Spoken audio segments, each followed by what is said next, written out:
Hello and welcome back to another video from Fantasy Football Scout. It is of course Friday, which means team news, and I'm joined by Neale. How are you doing today? I'm good, Andy. Yeah, very busy. We've had, I think, 17 press conferences today. At least 17 were scheduled. We had another two yesterday, and then Mourinho after the Europa League tie. So been very busy. I've roped David in to help today, so he's been keeping tabs on a few of them. But he's reported back, and I think we've got information on everybody now. I hope. Yeah, it's got to the point now where when I see the list of press conferences tweeted out by Scout, I don't think, oh great, here's all the news we're going to get. I think, oh, poor Neil. That's my first thought now. I'm not even worried about the press conference news. So yeah, there is lots to go for, and there has been some pretty big injuries for big team players. So let's just kick off with Spurs. One of the biggest ones, like Son, has just been all over the place, in teams, out of teams, back in teams. Then he's injured. What's the latest from Mourinho? I think it's quite interesting, this one. Yeah, so because Spurs have had three matches, and they were in action against Sunday, which is when Son picked up his injury or his apparent injury, and then they were playing the AFL Cup on Tuesday, and then the Europa League on Thursday.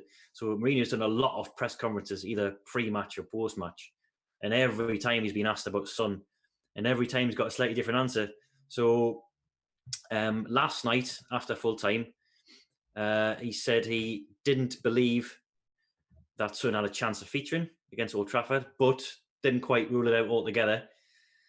Said that because Son's so optimistic and trying to give us positive feelings, that he might surprise us, and he didn't want to completely rule him out. Today, there's been even more quotes leaked. I think around about 2:00. I think these were embargoed from last night. I've not had a proper look at these, but it was much the same. Mourinho saying that I don't want to say he's definitely out because I'll look like a fool if he plays, and vice versa. So from the initial prognosis of him being out until after the international break, to having a chance, even if it is a slim one, of featuring on Sunday, I think it's got a lot of people talking about potential conspiracy theories about whether he was actually injured against Newcastle and whether Mourinho was covering his tracks, because they ultimately ended up losing points on that. Now, Son didn't play in any part in midweek, but he did use Bergwijn twice from the start on Tuesday and Thursday. Now, Bergwijn would be the player you would expect to come in for Son, perhaps, down that left. So that's got a lot of people talking as well, thinking, well, why would he overuse Bergwijn twice if he knew he was going to come in for Son on Sunday at Old Trafford? But there are, of course, other ways of circumventing Son's absence if he does miss out. I mean, Lamella can play there. He could go to a wing-back system. We saw that in operation against Chelsea. So Reguilon, or how he pronounces his name, could be playing as a wing-back with Davies tucked inside as a centre-half. So there's options even if Son doesn't play and Bergwijn is too fatigued. But yeah, we're getting mixed messages from Mourinho, and I do wonder whether he's partly playing Solskjaer with his own game there, because he is renowned for giving out mixed messages, Solskjaer, before his team takes to the field. So I wonder whether he's just leaving a bit of ambiguity there to try and hoodwink Solskjaer as much as the rest of us. So a bit of uncertainty, but yeah, not quite red flagged as he was earlier in the week. I do wonder if there's a bit of mind games going on here. But the one thing I would say is, it kind of makes him more. It's very easy to say this when you don't own the player. You don't have to necessarily take price drops. But I think this makes him much more likely for people to be able to keep him now, because if he's potentially fit for this one, you'd hope he's definitely fit for Game Week 5, given in mind he'd have a bit of a break. So I'm not sure if he's actually playing in the international break. And it's Man United away anyway this week, so not necessarily the easiest of fixtures, although the first two Man United games have been pretty poor. And then it's a great run of fixtures. So for me, if you've got a decent bench, it might be a good time to keep him, play him. I don't think he's going to come on as a sub. I think he's either going to start or actually be ruled out, as said before. So yeah, it'd be interesting to see that one. I don't know. I feel like there's maybe a bit of mind games going on there. Was there anything else from Spurs? The Celso was a doubt. So this was again emerging after last night. He came off at half time.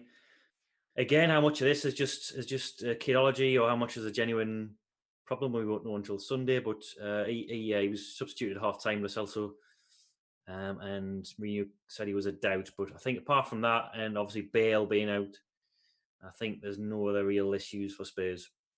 Cool, and let's go on to another big or club with some big injuries. Aguero and Jesus out for Man City, of course. I think Bernardo Silva was back in midweek, right? Is there any other kind of news about them at the moment, or in general, Man City? Yeah, so a lot of the players at Guardiola initially ruled out until after the international break have actually come back. So we saw, Bernardo being one. Zinchenko had come back and then has got injured again. Cancelo was named in the Portugal squad, so I wonder how close to fitness he is. I think it's been one or two others as well. But Jesus isn't ready, according to Guardiola. Again, one of a cluster of Premier League players who are going to be fit after the October international break. So him and Aguero are still out, which likely means Sterling leading the line against Leeds on whenever it is this weekend. Sunday, yeah. Sunday, yeah. Ruben Diaz is trained. He's signing. He's been involved for the last 2 days. And Pep says he's settled well, so we'll see how if he comes straight into the team. Gundogan has been back, I think, on site today, but hasn't trained according to Guardiola. Now, he had a positive COVID test. I believe that was around about 11, 12 days ago. So he'll have served his period of self-isolation. But going off Guardiola's comments of what I've seen so far, he's suggesting that he'll train over the international break. So maybe the Leeds games come too close. I'll have to have a full watch of that later on, and I'm sure there'll be more coming out in the embargo section whenever that is. But yeah, in terms of the big hitters, like Sterling and De Bruyne, not the scare we had last week when De Bruyne had been knocked to the floor in the AFL Cup tie. So yeah, fingers crossed, all good in that regard. Yeah, shame they have to play midweek, I guess, but I suppose it is early on in the season, so it's probably not too much of a worry just yet.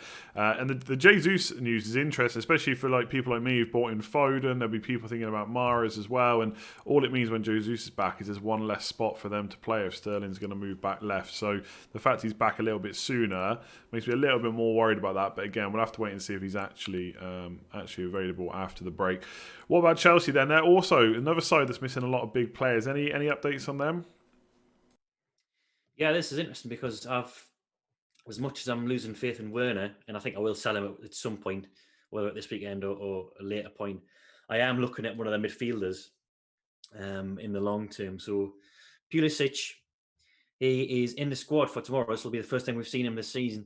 He's not going to start, however. Lampard confirmed that. He's just been back in training. He's had quite a long spell on the sidelines, but we might see him off the bench, especially if things are going badly against Palace and they need a goal. So, yeah, all eyes on him. I think he's down to 8.3 now in FPL. So I'll be definitely keeping an eye on him, I think, for after the internationals have been and gone. Ziyech isn't involved. He's close. He's in training, but this game comes too soon for him, so he wasn't even considered for a place among the bench amongst the substitutes. So he's again going to be after the international break. Apart from that, I think it's just Gilmore who's out. He's out for another 4 weeks. Yeah, we've already seen the likes of Chilwell and Thiago in action following their fitness issues. So they're getting players back gradually. Yeah, it's going to look. I think after the international break, we might see more of the Chelsea we're probably going to see for the rest of the season. Someone just pointed out to me in the chat, Man City play on Saturday. I did forget there's no Monday games this week. So yeah, they play on Saturday, and it's Liverpool and co that play on Sunday. So you keeping Werner this week? I think potentially only because I've got other fires to fight. I've got a few flag players, and Son being one of them. Poor Dennis as well, who we'll get on to in a second. But yeah, I'll have to have a good think about it tonight. It doesn't sit well for me selling them before Crystal Palace at home, as well as they've played this season. And then I think you've got Southampton after that. So yeah, it's one of those, isn't it, where you know he's got goals in him. We've seen it this week in the Carabao Cup. He did it repeatedly for in the Bundesliga. So there's just so many other cheaper strikers who are delivering at the moment. Tried and tested options like Jimenez, Ings, Calvert-Lewin. I've got none of those players, and all of them have got great fixtures themselves this week. I think it's more the fact that it would maybe necessitate selling them for a hit this week. That would put me off completely. I think because selling a striker for a -4 when he's got a home fixture, you immediately need one goal more from whoever you're replacing him with in order just for parity. So Yeah, we'll see. We'll see tonight. Maybe I'll go full Maverick, but depends what I'm doing with Son. Depends what I'm doing with Podence as well. So yeah, I'll have a think about that this evening. Yeah, we'll come on to Pedence in just a second. Yeah, it always depends. I think everyone forgets sometimes their teams are different. I only got rid of him for a hit so I could upgrade Set Max a bit. Otherwise, I feel like if I'd already done a transfer and then it was like Werner to Jimenez, and I didn't need that money to fund it, I feel like I probably would have stayed as well. Although the price changes are a little bit frustrating with all these Yeah. matters. Let's go on to Wolves next because you kind of mentioned them. Obviously, people waiting on Vinagre, they're waiting on Marçal. Is he going to be back? Pedence was out last week. Any kind of concrete news on these players? Nothing concrete as we've come to expect from Santo. He's again one of those who doesn't give us the full picture. Why should he? As many people would say, like, why would you give out team news before a fixture? But yeah, unfortunately for us as fantasy managers and me as a Podence owner, he says that both players will train. He's still saying they've got some issues, which is what he said last week. And then we discovered all too late that Podence hadn't been in training. And then a final call will be made on those two ahead of this weekend. I did see rumours that Vinagre is on his way out, Yeah. so he's potentially off to Olympiacos. So that's the death knell for him. Even if Marçal isn't fit, probably the best he's got is one more game week, and then he's gone. But he might have even been flogged by the time this video goes out. So yeah, what a short-lived bandwagon he was, unfortunately. Yeah, it didn't go well at all. I was just going to try and find the tweet there, but I don't think it's been done. But yeah, he's set to leave. This is from Tim Spears. Set to leave Wolves. Yeah. Looks like he's off to Olympiacos. I'm told Wolves will sign another left back to go into the squad. So yeah, it'd be interesting to see. I guess it depends how much money they're getting. You might not want to risk him if you're looking to sell him by playing him this week. Not that I'm trying to scaremonger anyone, but that's something to think about. So if you've got a decent bench behind him, maybe it's okay just to play him. But I guess be prepared that this is probably the last week you're gonna get out of an argument. Remind, obviously, the transfer window shuts in 3 days. So at least by the next game week, we're all kind of done and dusted on that regard. So yeah, we'll have to see what happens there. Let's go on to Leicester. Jamie Vardy and Evans went off in the last game, obviously with a little bit of a knot, but I think they're all right, are they? They are, yes. Rogers says both Evans and Vardy are fine. Vardy has this recurring thing with his hip. I think he's got a growth, so it usually takes a few days to settle down, and he's all right. Evans, just a bit of tightness. First game back, so just a bit of rust probably. Dennis Pratt is the main concern. He's going to be assessed, not as serious again as what they initially thought, but he's going to require a fitness test. And the new signing, who I'll just refer to as the Turkish lad, he is available for the squad tomorrow. Did we not agree we're just going with under until we're told otherwise? Or under? I don't know what it is. 'Cause it's got umlauts in it. It's got an umlaut, yeah. So the umlauts, they kill me. Yeah, it'd be interesting to see. With Vardy, this feels like one of. I mean, I can't think of anyone not that far. Ledley King is the person that springs to mind. Remember when he used to just play every weekend but couldn't train? I don't know. I'm sure Vardy's maybe training, but it sounds like this injury, it's going to keep cropping up. I wonder if it'll get to the point where he'll have to take some games off, but that might be further on in the season. So again, not trying to scare Monger, not going to happen now, but I wonder if later on in the season we might see that. But yeah, if he keeps up 4 penalties in every 3 games, he's going to be the top scorer this year. So let's see what happens there. Let's go on to Man United before we come on to Liverpool. I think the only issue is or the best defender in the league, depending on how you look at it, right? Yeah, Lindelof you're talking about, are you? Bye. Yeah, so the partner, Maguire, who's obviously Neale at the heart of the defence, he should be fine. He had a knock, which caused him to miss out in the Carabao Cup. But Solskjaer says he should be okay. And he was even talking about him looking forward to playing against Harry Kane. So sounds like he's fine. I did see rumours yesterday of Bruno Fernandez having a thigh problem. This was, I think, a Norwegian journalist sourced this. And then the Mirror sort of half-heartedly picked it up. And it was flimsy at best. It was saying, he's got a thigh problem, but he's going to be fine. So that did sound like scaremongering to me. And I don't think there's been much else come out of that. And if Solskjaer is saying that there's no other issues, then we have to take his word for it, because I know he has deceived us in the past, but it's usually the other way around about players not being fit and then appearing on the team sheet. So it seems to be quiet on the injury front. I think just the long-term ones, Jones and Twanzebe. But it was a pretty short press conference from Solskjaer.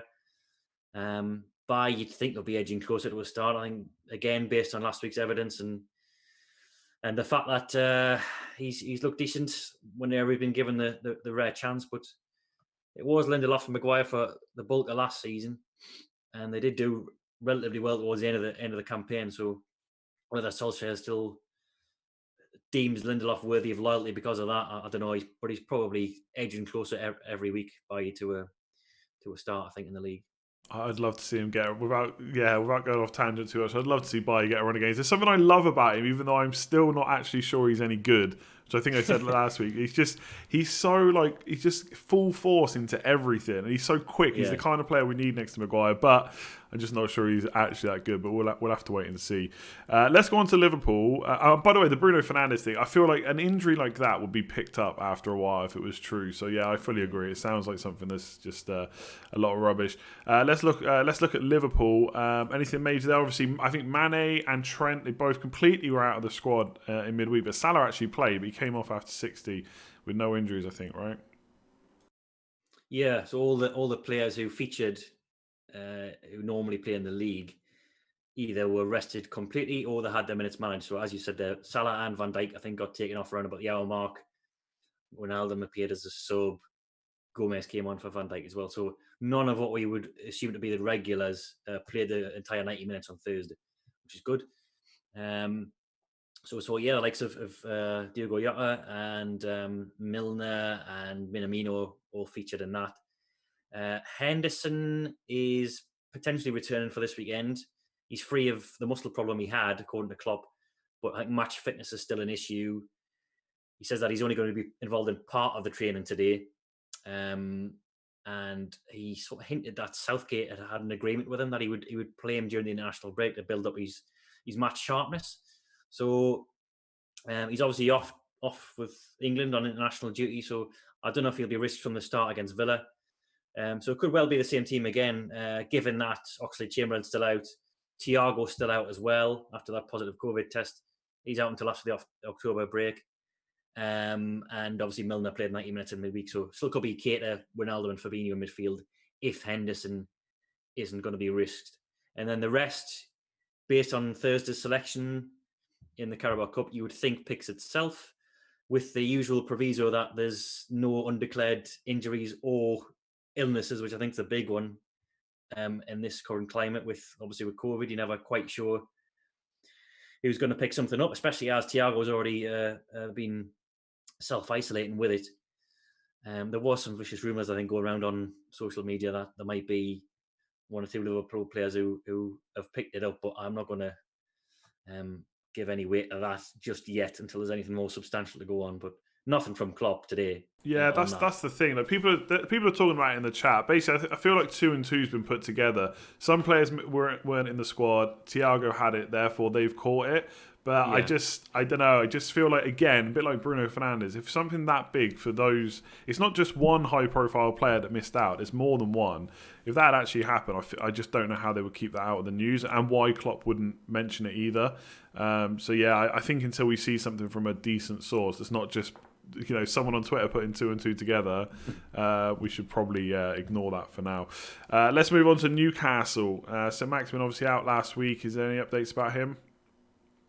Yep. So I've just listened to Bruce all the way through. I did see a bit of it earlier today, but just listened to the entire thing. And he looks as if he could be fit. Those were Bruce's words.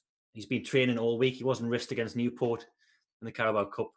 And he says he got over his ankle injury and he's glad to see him back. So by that reckoning, I would think he's got a really good chance of featuring this weekend. He had been pictured in training actually last Friday before the Spurs game. So we thought that he might be ready for that. But an extra week under his belt without any kind of playing time against Newport, I would think stands in very good stead. And Bruce does seem very positive about it.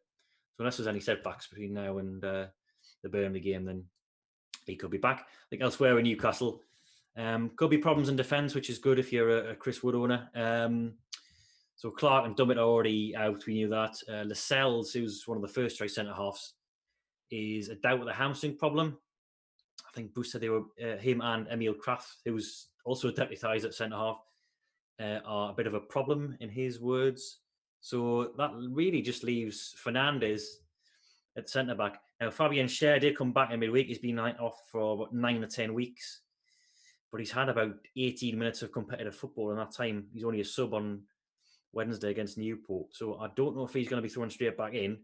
Bruce did say he was okay today, but we have got Isaac Hayden, who played at the back last week against Spurs. That was part of a back three, admittedly, but he could be pressed into action alongside Fernandez. I'm sure he could do a job there. And of course, Lascelles isn't completely ruled out yet. I think Bruce was just seeing he was a bit of a doubt. So problems there. And obviously elsewhere, Matt Ritchie, as you've probably seen by now, he's got a shoulder problem. He's going to be out for a good chunk of time. I think probably a couple of months. He's had surgery on that. And I think the usual Dubravka's still out as well. So Darlow will start between the posts again. And the goals are going to keep rolling in for the opposition because Newcastle have not looked good. Like, I don't know how it was only one. Nope. Oh, it was 1-1 actually in there. It should have been 1-0, but we won't get into that conversation. So yeah, I think even Burnley are going to put maybe a couple past them, but we'll see. So Maximin's gone from my team. I don't even care if he's back now. I'm hoping he drops again in price. I've got rid of him. Before we start kind of rattling through them, there is one team that I probably should have put higher up the list because they have had some big blows. Talking about midweek injuries and obviously. Big topic every year about making early transfers and stuff like that. Not necessarily the players you're going to bring in that could get injured, but the players in that team. And Everton had quite a few big injuries in midweek. Do you want to talk about them? Yeah, so I think they've been unchanged in the first 3 game weeks so far. Obviously, they've been performing really well and they've not had any injuries up until this point. And then they were dealt a bit of a triple blow or quadruple blow in midweek. John Joe Kenny is the first one, so he's out for 4 weeks. He's back at right back anyway, so that doesn't matter. But the rest of them have all been regular. So Alan, who's made a good impression since his move, and Gomez, who's one of his central midfield partners, they're both out this weekend, which just leaves Decory of that regular first choice 3 in the centre of the park.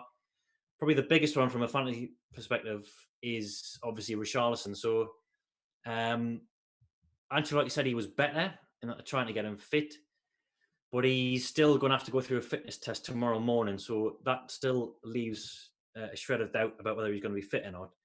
He was optimistic about him immediately after the game in the EFL Cup. And he was downplaying Alan and Kenny's chances of featuring. But he's obviously got the only chance of those 4 players of playing against Brighton.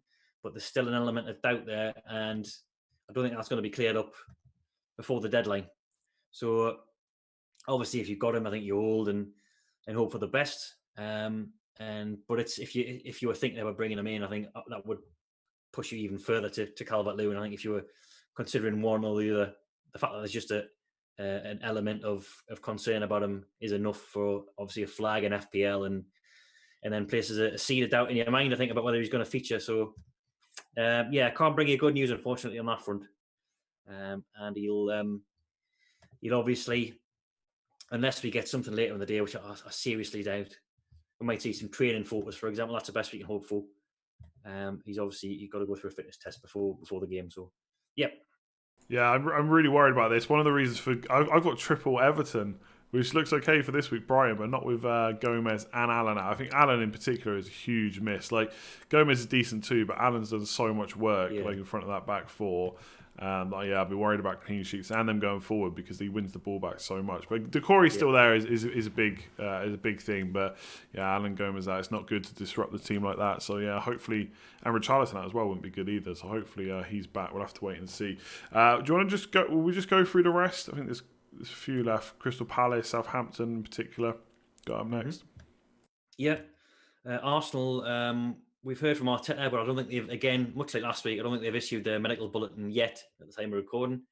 I don't think we're expecting anything too serious. I know Saka came off with cramp on Thursday against Liverpool, but I don't think there's anything, unless I haven't heard about something, I don't think there's anything serious.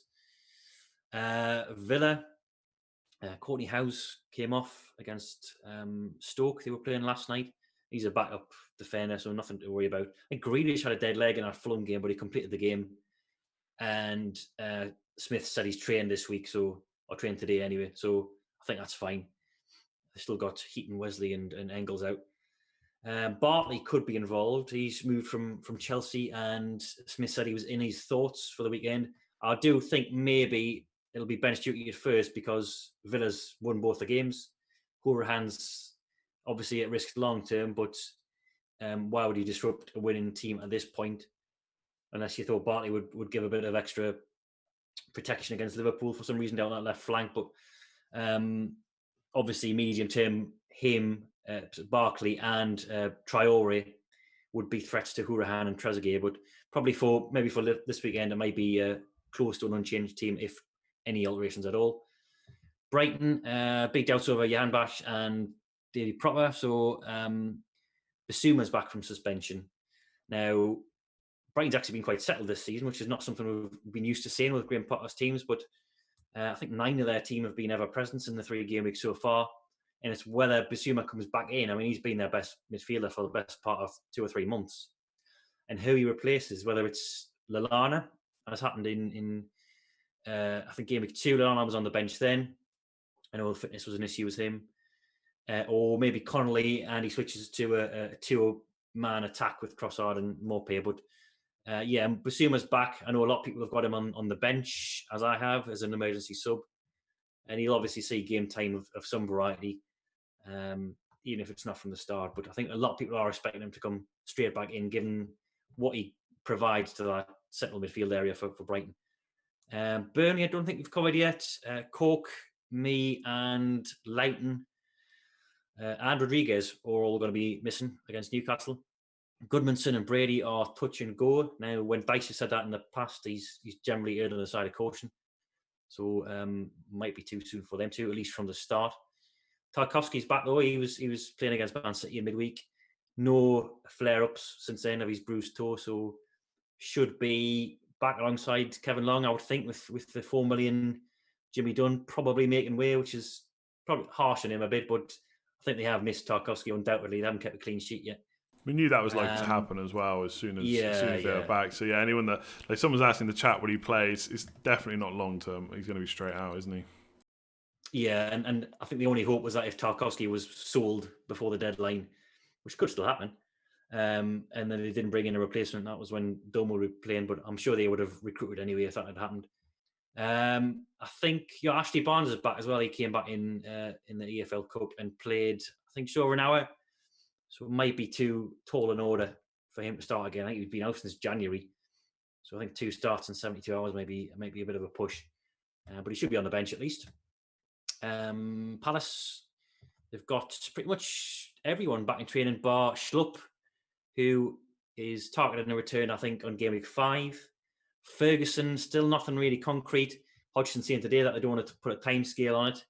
They've got to make absolutely sure that his knees not going to give him bother and make him an even longer term absence. So it doesn't sound like he's going to be featuring anytime soon, unless he makes a miracle recovery. And they've got a lot of players back in training, not quite ready to start yet, but something to be aware of. I think, especially if you're a Mitchell owner. Van Aanholt is one of the trio of players who've been back in training this week. So Tompkins and Cahill as well. Actually, more than that, Dan's been back in training on top of that. So that's like almost an entire back 4. Van Aanholt, of course, is I think still perceived to be the first choice left back as well as Mitchell has done. Obviously, potentially on penalties as well. Yeah, well, they may be one of the only penalty taking defenders we've got, I think, this season. On the provision that Milivojevic doesn't get his place back, because he was first in line for Palace, but McCarthy and MacArthur have been keeping him out of the team. And when they're playing 4-4-2, that's one less central midfield spot. So, yeah, I want to watch that, I think, for game week 5. He should be fine for Mitchell this weekend if you want to play him, but it does sound like Van Aanholt's near a return. I think Hodgson said they were limiting the contact time with him for now because it was a shoulder injury. So he's obviously not he's not quite ready yet. But yeah, could be a move to make in the future. Fulham, they've got Tete and Lamina out, and Harrison Reed's a big doubt. I think he's a 50-50 call. I'll move swiftly on because I don't think many people are going to be interested in Fulham. Leeds, Hernandez is still out again. A game week 5 return penciled in for him. Harrison can't play. He's ineligible to face Man City, which is his parent club. I never knew that. I don't know if I'm the only one, but I was surprised to see that. But there you go. Yeah, things you learn. Yeah, he was playing for the under-23 today as a result, because obviously he hasn't got a game this weekend. So the great thing about Bielsa is that he seems to tell you his team before kick-off, or at least gives you a good indication of who's going to come in. So I think last time, he's talking about Rodrigo starting in game week 2, I think it was, and then now for game week 4, he's pretty much all but confirmed, unless he's been slippery, that Alioski is going to come in for Harrison, which we thought would happen anyway. But I know there was other options, other possibilities. Maybe Rodrigo on the left, Paveda as well. But yeah, Alioski is going to start by the sounds of it. Bielsa saying that he can do as good a job or better than Harrison. So we're expecting him to feature against City. And perhaps Rodrigo to replace Roberts, because that was a substitution made at half-time last weekend. Roberts didn't really do much against Sheffield United, and Rodrigo was starting to look like a bit of a player there. I think he made a decent impression last weekend, so I think he might come in. Sheffield United, I've not heard anything new from Wilder today. O'Connell's had surgery and it's all gone according to plan, but he's going to be out for the bulk of the rest of the season, if not all of it. Moussier is still got a toe injury. Now they're on a cusp of signing Brewster, so that's something to watch. Again, at the time of recording, that's not been confirmed yet, and I think both managers today, Klopp and Wilder, were kind of saying, well, just told your horses, there's nothing done yet, but it does sound like he's going to move to Sheffield United, which is a potential 4.5 million forward. Might not be starting every week, but they're spending a fair bit of money on him. I think 20 odd million. So I don't think he's going to be warming the bench every single week. And goals have been a problem. They were last year, even though they were in, Sheffield United did very well in their first season back, but goal scoring was still a problem. And they've had the likes of Burke playing up there this season. McGoldrick and McBurney were the partnership of choice towards the end of last season, but they don't really get many goals. So Brewster's obviously been brought in to rectify that. So one to watch if you're after a 4.5 million striker. Probably too soon for this weekend. Might be it. Oh, West Brom. Gibbs is still suspended. I think Ivanovic and Gallagher are in contention. I think Gallagher's got more of a chance according to Bilic. He's a certain midfielder on loan from Chelsea. He wasn't eligible to play last weekend. They've also got Krovinovic as well, who they brought in. He was on loan last season, but I think it's too early for him this one. Apart from that, I think that was just flags over Hegazi and Grzycki, or just backup players. West Ham. So Moyes is still, I think, at home. I think it was Alan Irvin doing the presser today. But Diop and Cullen are back involved on the training ground. So all three of those, including Moyes, were self-isolating after positive COVID tests. So we're expecting Diop to be, I think, in contention. I'll look into that to make sure he's definitely going to feature. But Fredericks, they've lost, I think, to an injury. Another one that'll keep him out until later in October. So we think probably Johnson will come in at right wing back for West Ham, and I think that might bring us up to date because we've done goals. I think that's the A to Z covered. Good stuff. The big question that's on everyone's lips is Liam Delap going to start for City, do you think, this week? Do you think they're going to go with a striker? No, I don't think so. I think he's 17, and it was a surprise to see him so early last weekend, actually. Yeah. I mean, a lot of people saying it was a sign of desperation on Guardiola's part, but obviously got faith in him, and he's got a record of bringing Foden through, but look at how long that took for Foden to get into a regular starter status. Even now, he's still a bit of a risk. I'll be amazed if they threw him straight in.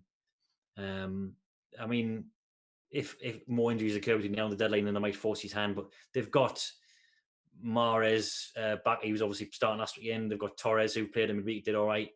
Bernardo's back as well.